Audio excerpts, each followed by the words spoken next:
देखो एक राक्षस हुआ है, उसका नाम था नरक। नाम ही नरक था उसका, नरक। नरक नाम का दैत्य, बड़ा क्रूर, बड़ा भयंकर, दुष्ट, बड़ा शक्तिशाली। तीनों लोग जीत लिए। इस दुष्ट ने क्या किया देखिए, माता अदिति के कुंडल चुरा लिए, देव माता अदिति के। हाँ, तो मैं कह रहा था आपको कि हमारे पहाड़ों में आज भी परंपराएं हैं। जो कानों के कुंडल होते हैं ना, वो सौभाग्य का प्रतीक होता है हमारे पहाड़ों में। नाक में जो आप क्या बाली, क्या नाक में क्या बोलते हैं, बाली बोलते हैं जो नाक में। हाँ, बाली तो कान वाली होती है ना। हाँ, जो भी बोलते हो, तुम्हारे जो नाक में है, कानों में, उसको सौभाग्य का प्रतीक माना जाता है हमारे गढ़वाल में आज भी। नारी का सम्मान माना जाता है वो जो कानों के कुंडल हैं आपके। हाँ, इंद्रेण हृत क्षत्रेण हृत कुंडलेन बंधुना। महाराज इंद्र का छत्र ले लिया। छत्र क्या है? राजा का सम्मान है। छत्र क्या होता है? मुकुट सम्मान होता है। छत्र सम्मान का प्रतीक है। कानों के कुंडल नारी के सम्मान का प्रतीक है। इस दुष्ट ने देवताओं को युद्ध में पराजित कर दिया और माता को अपमानित कर दिया, राजा इंद्र को अपमानित कर दिया और कहा यदि तुम्हारी भुजाओं में सामर्थ्य है तो अपनी माता का जो सम्मान है, तुम्हारे देवलोक का सम्मान, राजा इंद्र का जो दिव्य मुकुट है, जो ये आवाज कम रखो थोड़ा,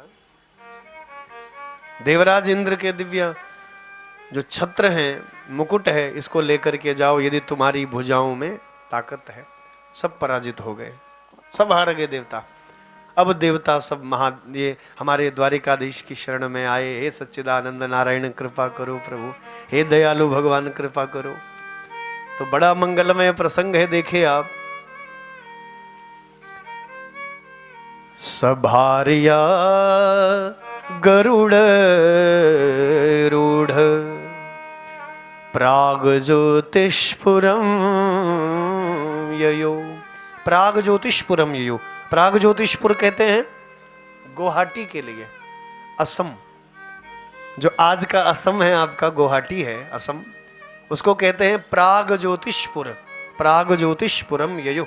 प्राग ज्योतिषपुर भगवान गए, इसे नरक सुर के यहाँ गए और बड़ा भयंकर युद्ध हुआ भगवान का इससे।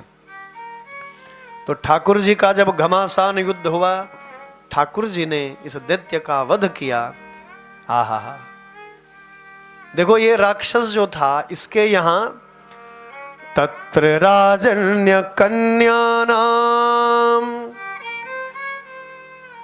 षट सहस्राधिकायुतम।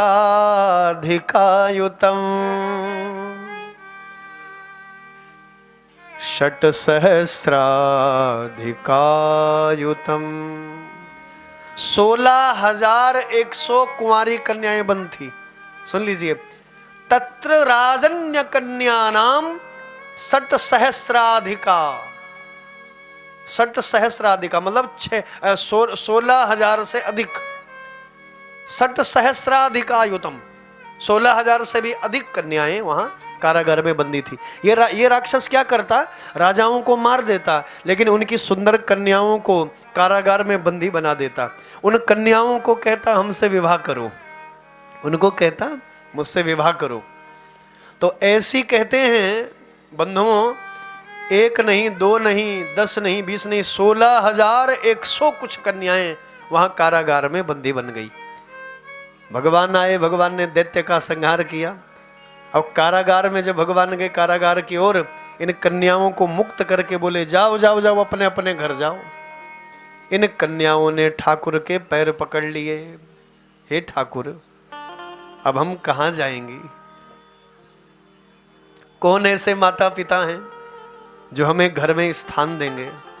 हाँ, क्यों? लोक लाज मर्यादाएं नहीं, ये समाज की परंपराएं बड़ी विचित्र है। राक्षस के घर रह करके आई हो, कौन पुरुष हमारा वर्ण करेगा? कौन माता पिता हमें घर में स्थान देंगे?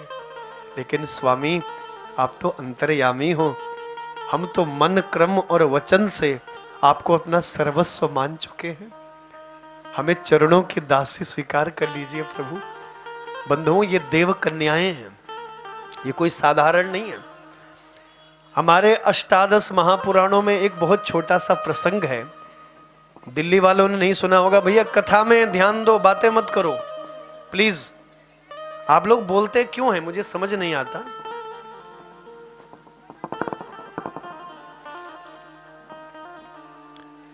ये जो 16,100 कन्याएं हैं, ये कौन थी? हमारे अष्टादश पुराणों में एक बहुत छोटा प्रसंग है। एक अष्टावक्र नाम के मुनि, वो हमारे गंगोत्री में जल समाधि लेकर के कठोर तप कर रहे हैं। जल के अंदर कैलाश में, हिमालय में बड़ा कठोर तप कर रहे हैं। गंगा जी के अंदर जल समाधि लेकर गले गले तक जल में बैठे हैं, तपस्या कर रहे हैं। इतने में देव कन्याएं वहां गंगा स्नान के लिए आई। सुन लीजिए, बड़ा अद्भुत प्रसंग है, इससे पहले नहीं सुना होगा तुमने। देव कन्याओं ने देखा साधु तप कर रहे हैं, साधु के चरणों में प्रणाम करती हुई बोली, अरे बाबा जी जाग जाओ जाग जाओ, अरे आप यहाँ तप कर रहे हो और वहां सुमेरु पर्वत पर बहुत दिव्य कथा हो रही है। आहा, हम भी गंगा स्नान करके वहां कथा सुनने जाएंगी। हाँ प्रभु, आप यहाँ तपस्या कर रहे हो, तपस्या करने से कई गुना पुण्य, कई गुना फल भगवान की कथा सुनने का है। चलो ना, आप भी कथा सुनने चलो। तो इन बहनों ने स्नान किया। ये देव कन्याएं स्नान के बाद जब जाने लगी तो अष्टावक्र मुनि इतने प्रसन्न हुए, इतने प्रसन्न हुए, उन्होंने आशीर्वाद दिया। बोले, बेटियों, देवियों, हे देव कन्याओं, तुमने मुझे इतना सुंदर शुभ समाचार दिया। देखो, कथा का, सदकर्म का, अच्छे कामों का प्रचार प्रसार करना बहुत बड़े पुण्य का काम होता है। कहीं पर कथा हो रही है, नहीं, किसी को पता नहीं, आपने बता दिया, और यदि वो आपके कहने से कथा में आ गए तो जो वो कथा सुनेंगे उसका जो पुण्य होगा वो थोड़ा थोड़ा कुछ ना कुछ अंश आपको भी प्राप्त होगा। या किसी बड़े बुजुर्ग को आप अपनी गाड़ी में लेकर के आ गए, या हाथ पकड़ करके किसी बूढ़े को लेकर के आ गए, चलो मैया, चलो अम्मा कथा सुनने चलो, चलो बाबा कथा सुनने चलो। तो भैया कथा में, अच्छे मार्ग में, किसी तीर्थ यात्रा में जब हम किसी को अपने संग लेकर के जाते हैं तो कहीं न कहीं हमको भी उसका अंश, कुछ अंश पुण्य का प्राप्त होता है। तो अष्टावक्र मुनि को जब कथा की सूचना मिली तो बड़े बड़े प्रसन्न हुए। तो आशीर्वाद दिया कि हे कन्याओं, हे देव कन्याओं, मैं तुम्हें वरदान देता हूं कि स्वयं भगवान तुम्हें वर रूप में प्राप्त होंगे। स्वयं द्वारिकानाथ वर रूप में प्राप्त होंगे। तो वही कन्याएं आज देव योग से, ठाकुर जी की कृपा से राजकन्याएं बन करके आई हैं। प्रभु, हम तो देव कन्याएं हैं, जन्म जन्मों से आपकी प्रतीक्षा कर रही हैं। प्रभु, हमें स्वीकार कर लीजिए, चरणों की दासी स्वीकार। और देखो, यहाँ पर कहीं ऐसा भी प्रसंग है कि ये वेद मंत्र हैं, उपासना कांड के वेद मंत्र हैं 16,000 कुछ। यदि आपको कोई कहे, देखो वेद जो है, वेद के 3 रूप मान सकते हैं। जैसे एक तो ज्ञान है, एक तो विधि, विधि सबसे पहले कहते हैं विधि, विधि मतलब कर्म कांड। जो वेद मंत्र पढ़े जाते हैं, पूजा के मंत्र, उनको कहते हैं कर्म कांड, वो है विधि। दूसरा है ज्ञान, दूसरा है उपासना कांड। विधि, उपासना और ज्ञान, ये 3 भाग हैं वेदों के। वेदों में 3 की चर्चाएं हैं इनकी। कर्मकांड की चर्चा है, विधि की चर्चा है, उपासना की चर्चा है, उपासना पद्धति है, और तीसरा है ज्ञान। तो कहते हैं बंधुओं, उपासना कांड के जो मंत्रों की संख्या है वो 16,000 कुछ है। कितने हैं? 16,000 कुछ है। तो कहीं शास्त्रों में ऐसा भी वर्णन है कि जो ये राजकन्याएं हैं, ये कोई और नहीं, ये वेदों के मंत्र हैं जो भगवान की रानियां बन करके आए हैं। प्रेम से बोलो हर हर गंगे, हर हर गंगे। कई लोग भगवान के विवाह प्रसंग पर टीका टिप्पणी करते हैं। उस द्वारिकाधीश को 16,108 विवाह करने की क्या आवश्यकता थी? नहीं, 2 होती, 4 होती, चलो मानो 10 होती, चलो मान लिया 100 भी होती, अब 16,108, बात हजम नहीं होती है ना। तो रानियों का तात्पर्य क्या है आप समझिए। आपका ध्यान अपनी इन बातों की ओर आकर्षित कर रहा हूं, मैं आकर्षित करना चाहता हूं, एकाग्र चाहता हूं आपका ध्यान। द्वारिकापुरी कोई और नहीं है, द्वारिकापुरी ये शरीर है। वो जो भेंट द्वारिका है गुजरात में भैया, वो तो है द्वारिका, लेकिन वास्तव में ये शरीर ही द्वारिका है। और इस शरीर के अंदर, इस द्वारिका के अंदर जो द्वारिकाधीश है वो है आत्मानंद परमात्मा। वो कौन है? आत्मानंद परमात्मा। द्वारिका ये शरीर है, इस शरीर के अंदर जो आत्मानंद परमात्मा है उस द्वारिकाधीश श्री कृष्ण है। हाँ, रानियां कौन है? बंधुओं, रानियां हैं हमारे शरीर के अवयव, हमारे शरीर के अंग और प्रत्यंग, हमारे शरीर की इंद्रियां, ये सब क्या है? ये सब रानियां हैं। ये किसी राजा और रानी की कथा नहीं है जी, ये तो आत्मानंद ब्रह्म और जीव की कथा है। आजकल लोग भगवान पर आक्षेप कर देते हैं कई बार, नहीं, कि तुम्हारा भगवान तो ऐसा है, अभद्र अभद्र टिक्का टिप्पणी कर देते हैं भगवान के ऊपर। क्यों? लेकिन ध्यान दीजिए बंधुओं, ये कोई राजा और रानी की कथा नहीं है, ये किसी भोगी कृष्ण की कथा नहीं है, ये तो योगी राज भगवान कृष्ण की कथा। योगियों के जो राजा हैं, योगी राज, हाँ, योगीराज श्री कृष्ण, योगेश्वर, योगेश्वर श्री कृष्ण, ये तो योगेश्वर की कथा है, योगीराज कृष्ण की कथा है। आज महाराज परीक्षित का मोक्ष होना है। आज क्या होना है? मोक्ष, 7वां दिन है ना। इनको श्राप मिला है, तक्षक नाग के द्वारा मृत्यु होनी है 7वें दिन आज। अब कल्पना करो, जिसके सामने मृत्यु खड़ी है और थोड़ी ही देर में मरना है, तक्षक नाग आने वाला है, और सुखदेव भगवान कथा में कह रहे हैं, हे राजा परीक्षित, द्वारिकाधीश भगवान की फलाना फलाना रानियां हुई, ये उनके नाम थे, ये उनकी कथाएं थी। 16,108 रानियों के बारे में बता रहे। तो बताओ क्या ऐसा संभव है? जिसके सामने मृत्यु खड़ी है और उसको हम कहें द्वारिकाधीश हैं, द्वारिकाधीश की फलानी फलानी रानियां हैं, तो वो तो कहेगा गुरुजी मैं क्या करूं?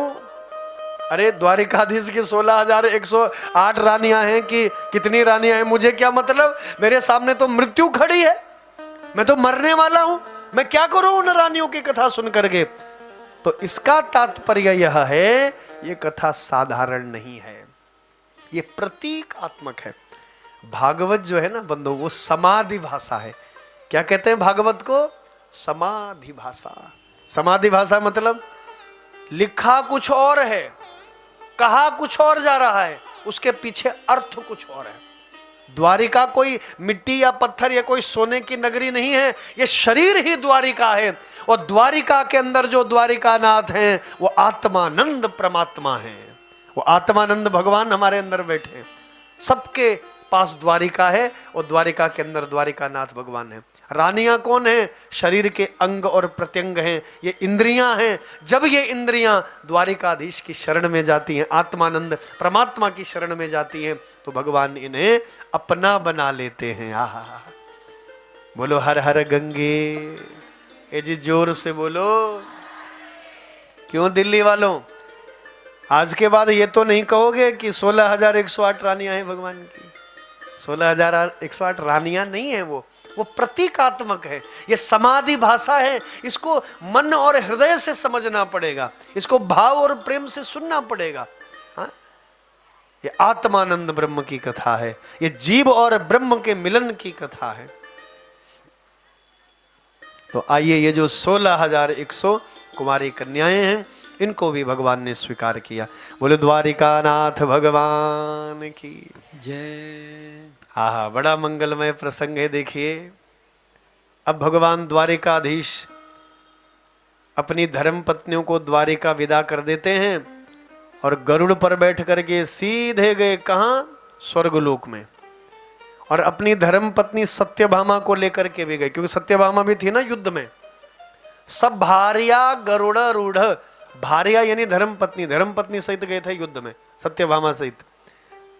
तो युद्ध के उपरांत सत्यभामा के साथ भगवान वहां गए स्वर्ग में। देवराज इंद्र का जो दिव्य मुकुट था या वो जो छत्र था, देव माता अदिति के जो कुंडल थे वो भगवान ने लौटाए। देव माता अदिति बड़ी प्रसन्न हुई और बंधुओं क्या किया? सत्यभामा की वीरता का जब, हाँ, कितनी बड़ी वीरांगना थी सत्यभामा, जब ये बखान सुना देवताओं की मुख वाणी से, तो माता देव माता बड़ी प्रसन्न हुई।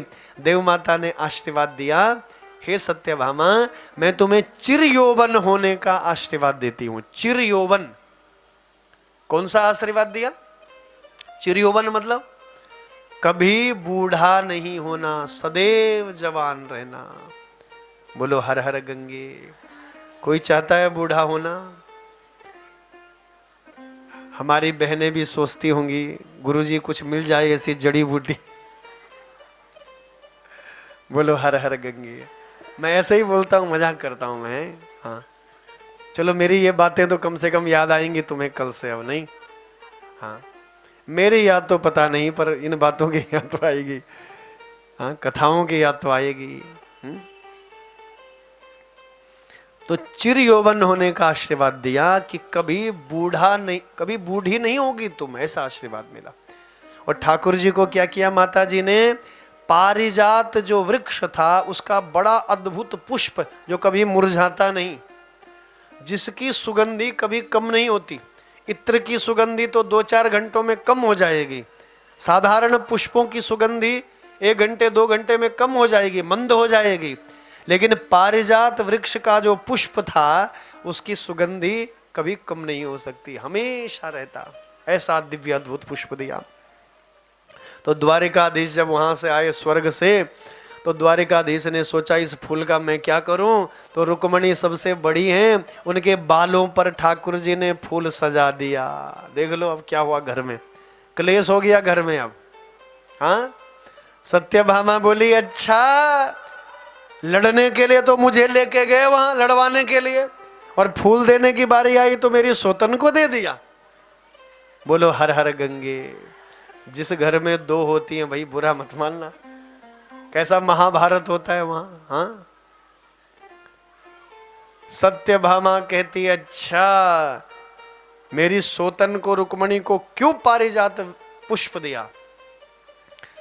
तो जब रुष्ट हो गई तो ठाकुर जी बोले, सत्यभामा रुक्मणी बड़ी है, श्रेष्ठ है, मैंने सोचा तुम्हें चिर यौवन होने का आशीर्वाद मिला, क्यों ना रुक्मणी को ये पुष्प दे दूं मैं, इसलिए मैंने ये किया है। इसका अर्थ ये नहीं कि मैं रुक्मणी से ज्यादा प्रेम करता हूं, तुमसे कम प्रेम करता हूं, ऐसा नहीं है। मेरी 16,108 जो रानियां हैं सबके प्रति समभाव है। तो यदि तू कहे तो मैं वापस मांग लेता हूं वो फूल। अगर तुम कह रही हो कि मुझे वो पुष्प चाहिए तो मैं रुक्मणी को समझा दूंगा, वापस मांग लेता हूं, तेरे बालों पर सजा दूंगा उसको। तो सत्यभामा कहती है, नहीं नहीं नहीं, मुझे वो फूल नहीं चाहिए। अब जिस वृक्ष का वो पुष्प है, मुझे तो सारा पेड़ ही ला करके दीजिए। ओह देख लो, नारी हट। क्यों जिद पकड़ ली। ठाकुर जी समझाने लगे, अरे सत्यभामा ये तो पारिजात स्वर्ग का वृक्ष है, मैं कैसे ला के दूंगा भाई। बोले कुछ भी करो, मुझको तो वृक्ष चाहिए तो चाहिए। 4 हठ बड़ी प्रसिद्ध है, जानते हो आप।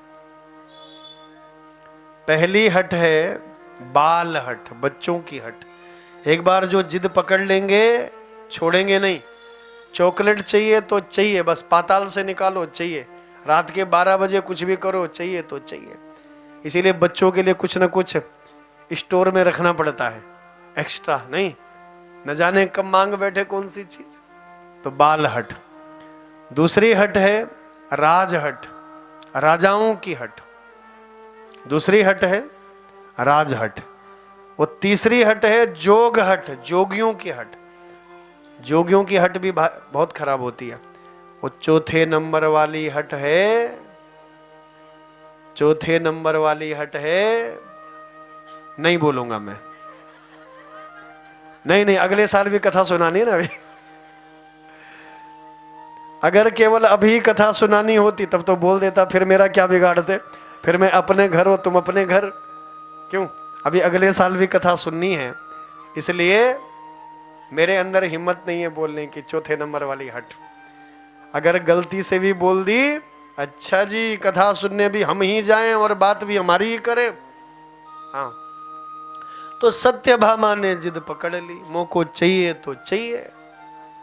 ठाकुर जी ने माथा पकड़ लिया, विवश हो गए। क्यों भाई लोगों, जब डिमांड होती है तो जब तक पूरी न करो छोड़ेंगे नहीं। क्यों, चाहिए तो चाहिए, करवा चौथ में चाहिए वो गिफ्ट स्पेशल वाला तो चाहिए, कुछ भी करो। हाँ, बोलो हर हर गंगे। मैं मजाक करता हूं, बुरा मत माना करो मेरी बहनों, ऐसी आप हंसती भी अच्छी लगती हो ना, इसलिए मैं ऐसी बातें करता हूं कभी कभी। ठाकुर जी बोले देवी कहां से लाके दूं, मैं नहीं दे सकता। बोले कुछ भी करो। विवश हो गए। ठाकुर जी गए वहां स्वर्ग में, देवराज इंद्र से युद्ध किया। युद्ध में सब देवताओं को पराजित करके भगवान पारिजात वृक्ष को द्वारिकापुरी लेकर के आ गए। बोले द्वारिकाधीश भगवान की। अब तो सत्यभामा के मन में घमंड आ गया, वो मैं कुछ हूं नहीं। जब पति इतनी आज्ञा का पालन करता है, पारिजात वृक्ष लेकर के आ गया, तो लगता है मैं कुछ हूं, मेरे अंदर कुछ स्पेशल है जो इनके अंदर नहीं है। अहंकार स्वाभाविक था, घमंड आ गया। देखो हमारे सनातन धर्म की परंपराएं क्या हैं। हमारे घर में जब नया घर बनाते हैं हम लोग, हाँ, नया घर बनाए या बहू घर में आए, क्यों, या फिर नई गाड़ी आए, तो क्या करते हैं, गुरुजी को बुलवाते हैं ना। घर में गृह प्रवेश करवाएंगे, यज्ञ करेंगे, हवन करेंगे, पूजा पाठ करेंगे, बहू आएगी सत्यनारायण जी की कथा करवाएंगे। होता है ना ऐसा, ये परंपराएं हैं हमारे सनातन धर्म की। तो स्वर्ग का वैभव, जो स्वर्ग के वैभवों में एक था पारिजात वृक्ष, और आज वो वृक्ष द्वारिकापुरी में आ गया। तो अपने गुरुदेव को बुलाया सत्यभामा ने। गुरुजी कौन है? गुरुजी हैं नारद ऋषि। नारद ऋषि सबके गुरु हैं। नारद ऋषि गुरुजी को बुलाया। ठाकुर जी ने मन ही मन में संकेत कर दिया नारद जी को। सत्यभामा के मन में अहंकार हो गया, नारद जी केवल आप ही इस अहंकार को भंग कर सकते हैं, तोड़ सकते हैं। तो नारद जी ने और ठाकुर जी ने मिलकर के लीला रचना प्रारंभ किया। देखो पूजा में बैठे हैं द्वारिकाधीश और उनकी धर्मपत्नी। वैसे तो सब रानियां हैं, पर स्पेशल आज सत्यभामा है ना पूजा में बैठी हुई, क्योंकि उसके लिए भगवान पारिजात वृक्ष लाए। पूजा में बैठे हैं दोनों, द्वारिकाधीश और सत्यभामा, सब रानियां खड़ी हैं। संकल्प लिया गया। संकल्प लेते हैं ना, देखो संकल्प में जो आपको सबसे प्रिय वस्तु हो वो अर्पित करनी चाहिए। हमको लगता है कि संकल्प में पैसा रखा जाता है या सोना चांदी रखा जाता है। नहीं जी, संकल्प में जो तुम्हें सबसे ज्यादा प्रिय हो, तुम्हारी प्रिय वस्तु, उसको दान करना चाहिए गुरु के चरणों में। तो सत्यभामा को कहा संकल्प रखो जो सबसे प्रिय हो। सबसे प्रिय कौन है तुम्हें?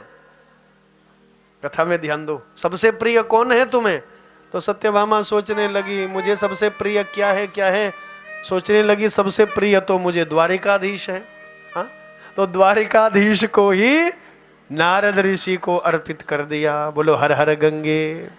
नारद ऋषि के कहने का तात्पर्य था जो तेरा अहंकार है उसको अर्पित कर दे, जो घमंड है तेरा उसको अर्पित कर दे, और उसने भगवान को ही अर्पित कर दिया।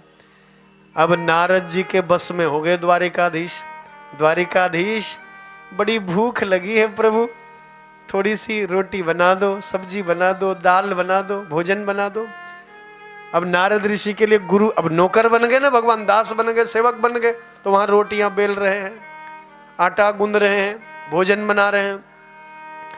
तो भोजन जब बनाया, तैयार कर दिया 56 भोग, तब नारद जी बोले प्रभु द्वारिकाधीश चटनी खाने का मन कर रहा है, चटपटा खाने का, थोड़ा चटनी भी पीस दो जरा। तो चटनी पीस रहे हैं, सिलबट्टे पर। अब तो खैर मिक्सी आ गई, पर उस जमाने में सिलबट्टा ही था। सिलबट्टे पर पीस रहे हैं चटनी ठाकुर जी। देखो द्वारिकाधीश त्रिलोकीनाथ नारद जी के वश में हो गए। अब रानियां जब ये दृश्य देख रही हैं तो बड़ा क्रोध आ रहा है उनको।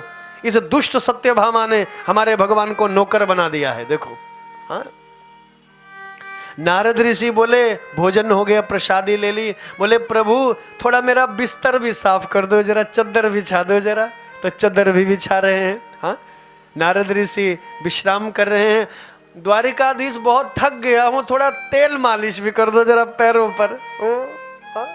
अब ये दृश्य देख करके सब रानियों को बड़ा बुरा लगा और डांटने लगे सत्यभामा को, अरे दुष्ट, तूने हमारे भगवान को नौकर बना दिया, दे ला वापस कर, ये तेरे ही अकेले नहीं हमारे भी हैं, हमारे भी स्वामी हैं, ला वापस कर। सत्यभामा घबरा गई, उसको भी बड़ा खराब लगा, मैंने ये बड़ी भूल कर दी। अब पुनः नारद जी के पास आई, बोली गुरुजी क्षमा करो, मैंने जो भगवान का दान कर दिया था उसको अब वापस कर दो। बोलो हर हर गंगे। नारद जी बोले मैयारी, जो एक बार दान हो जाता है उसको वापस नहीं मांगा जाता, वापस मांगा जाता है। बोलो दान देने से पहले 100 बार सोच लीजिए, लेकिन दान देने के बाद फिर विचार करने का समय नहीं है। उसके बाद वो कहते हैं ना कि दान करो और भूल जाओ। कई लोगों को मैंने देखा दान का अलाउंस करवा देते हैं, मैं इतने का दान करूंगा, और जब देना पड़ता है तो बड़ा पश्चाताप होता है, देते ही नहीं। कई लोग दान का घोषणा करवा देंगे, देंगे नहीं। तो ये बहुत बड़ा दोष है, बहुत बड़ा पाप है। और दान देने के बाद जो वापस लेते हैं वो भी महापाप है। तो बोले मैयारी भगवान का दान कर दिया, मैं वापस कैसे करूं, तुम्हें दोष लगेगा, तुम्हें पाप लगेगा। तो कहती है सत्यभामा कि इसके बदले मैं कुछ और दे दूंगी स्वामी आपको, प्रभु मुझ पर कृपा करो, कुछ और दे दूंगी इनके बदले। तो इन्होंने सोचा कि क्या पता अभी भी मुझे अपना अहंकार चढ़ाने वाली होगी ये। तो ठाकुर जी ये नारद ऋषि बोले कोई बात नहीं मैया, क्या देना चाहती है तो इसके बदले, भगवान ठाकुर के बदले क्या देगी मुझे, क्या दान देगी। तो कहने लगी सत्यभामा, प्रभु जितना वजन द्वारिकाधीश का है उतने वजन का स्वर्ण हीरे मोती जो मेरे पास है वो मैं तुम्हें दे दूंगी। जितना वजन द्वारिकाधीश का उतना तुम्हें धन वैभव दान करूंगी। नारद जी ने माथा पकड़ लिया, ले कैसे कल्याण होगा तेरा, अब फिर भी तू घमंड नहीं छोड़ने वाली है। हाँ, बड़ा भारी तराजू बनाया गया। हाँ, एक तरफ द्वारिकाधीश बैठे और दूसरी तरफ जितने भी रत्न थे, हीरे मोती, हाँ द्वारिका के जितने रत्न थे सब रख दिए। अब कल्पना करो त्रिलोकी नाथ के वजन के बराबर क्या ये संसार का कचरा हो सकता है, जिसको आप बहुत महत्व देते हो, ये पैसा है, धन वैभव है, क्या ये संसार कि जो क्षणिक वस्तुएं हीरे मोती ये क्या उस ठाकुर से अनमोल हो सकते हैं, क्या उसके वजन के बराबर हो सकते हैं, नहीं हो सकते जी। एक तरफ तराजू में भगवान बैठे, दूसरी तरफ सारे हीरे मोती लग गए, सारे रत्न लग गए, लेकिन द्वारिकाधीश के वजन के बराबर नहीं हुए। सत्यभामा का अहंकार छूट गया, टूट गया अहंकार। उसको जो घमंड था मैं भगवान को प्राप्त कर सकती हूं, ये मेरे हैं, ये मेरे लिए कुछ भी कर सकते हैं, सत्यभामा का अहंकार चूर हो गया। अब तो झरझर झरझर आंसू छलक पड़े, कुछ उपाय नहीं है, मैं कैसे अपने भगवान को वापस लूं। अब मैंने जो कहा था जितना मेरे पास धन वैभव है, हीरे मोती है, रत्न है, उनके बदले वापस लूंगी, लेकिन वो सब भगवान के वजन के बराबर कैसे होते, सब तराजू में लग गया। अब नारद ऋषि ने माता रुक्मणी जी को कहा, हे महालक्ष्मी, हे जगजननी माता, हे परमेश्वरी माता, क्या आप अपने पति द्वारिकाधीश को प्राप्त कर सकती हो। बोले हाँ मैं प्राप्त कर सकती हूं। तो रुक्मणी मां ने किया, जो हीरे मोती तराजू में रखे थे सब उधर फेंके, और बंधुओं एक सुहाग मुद्रिका निकाली अपनी। ध्यान से सुनना जरा, जो प्रेम की निशानी है, एंगेजमेंट रिंग, आपकी एंगेजमेंट जो रिंग होती है ना, वो प्रेम भरी, आहा क्या प्रेम होता है उसमें छिपे। हाँ, बहुत छोटी सी एंगेजमेंट रिंग उतारी माता रुक्मिणी, जो प्रेम की निशानी थी, उतारी और दोनों हाथ जोड़ करके बोली, हे सच्चिदानंद नारायण, यदि मन क्रम और वचन से मैंने आपको अपना सर्वस्व माना है तो आज रुक्मिणी की लाज रख लेना प्रभु, मेरी भक्ति की लाज रख लेना।